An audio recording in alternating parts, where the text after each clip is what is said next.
दिए वचन के कारण उन्होंने अपने प्रिय पुत्र राम को वनवास में भेजा। बड़ा ही मार्मिक दृश्य, बड़ा ही मार्मिक संवाद आपको इस मंच के माध्यम से देखने और सुनने को मिलेगा। निवेदन है अपनी भक्ति भावना इस मंडल परिवार के प्रति बनाए रखिएगा। सहिता समाज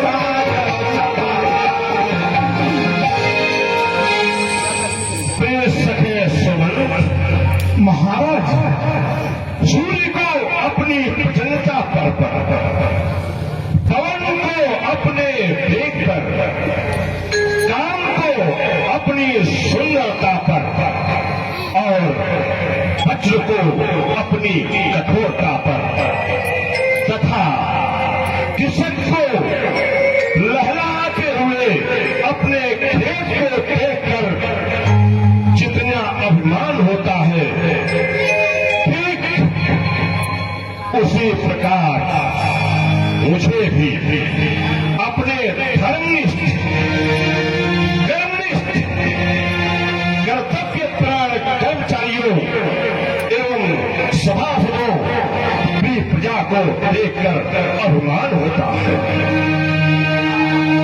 जिस राजा को है नहीं नीच का ज्ञान, वह राजा पशु तुल्य है, वह है राज अस्मशान।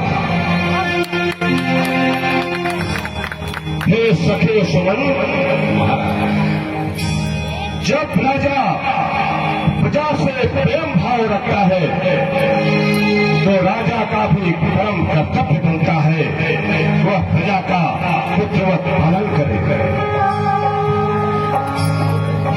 हे सखे सुमन, हमारे राज क्षेत्र के अंतर्गत धर्मशाला, गौशाला, पाठशाला आदि आपका उचित प्रबंध है न?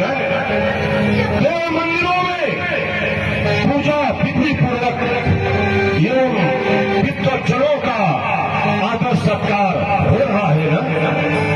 हमारी ये शासक मंडली प्रजा से बराबर प्रेम भाव रखती है न? हमारी प्रिय प्रजा पर किसी प्रकार का अत्याचार तो नहीं है न? हे सखे सुमन, महाराज कहो हमारे राज का क्या समाचार है?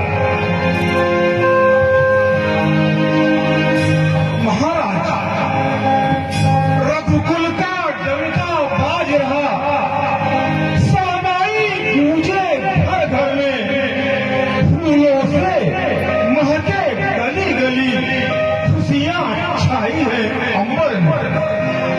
राजन, चमोर कीर्ति है गूंज रही, श्री महाराज के नाम की है। वसुधा से लेकर अंबर तक गुणगान आप श्रीमान का है। हे राजन, रघुवंश की विजय पताका तो दसों दिशाओं में फैली हुई है। आप जैसे धर्मधुरीन, धर्म रक्षक, प्रजा पालक, गोरक्षक राजा की चारों ओर जय जयकार हो रही है।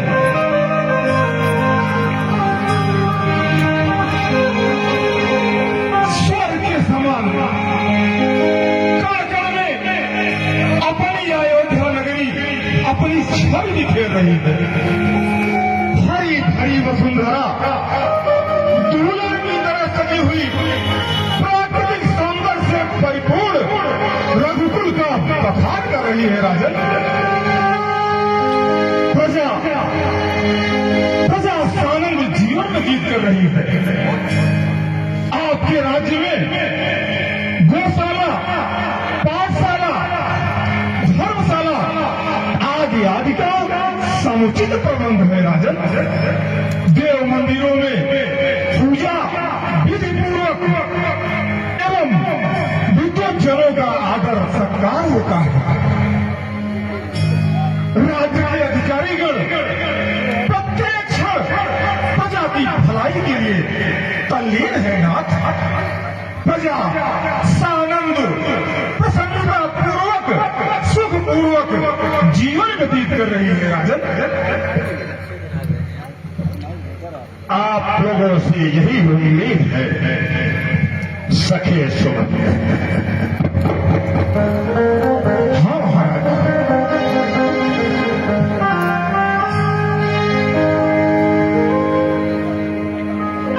अरे यह है क्या? मेरे कान के समीप के केस अब श्वेत हो चले। ये श्वेत केस मानो मुझे उपदेश दे रहे हैं कि हे दशरथ, अब तुम राजकारभार से मुक्त होकर वानप्रस्थ जीवन व्यतीत करो। देखिए आ रहा ग्रीष्म काल, सुंदर वसंत ऋतु जाती है, तरुणाई पर पड़ गई और अप्रथा अवस्था आती है। काली मतवाली रात गई, आ गया चांद का उजियाला, तकता है राह चंद्रमा को, अब तह सीख पड़ने वाला। प्रिय सभासदों, प्रिय सखे सुमन, आज की सभा यहीं पर समाप्त की जाती है।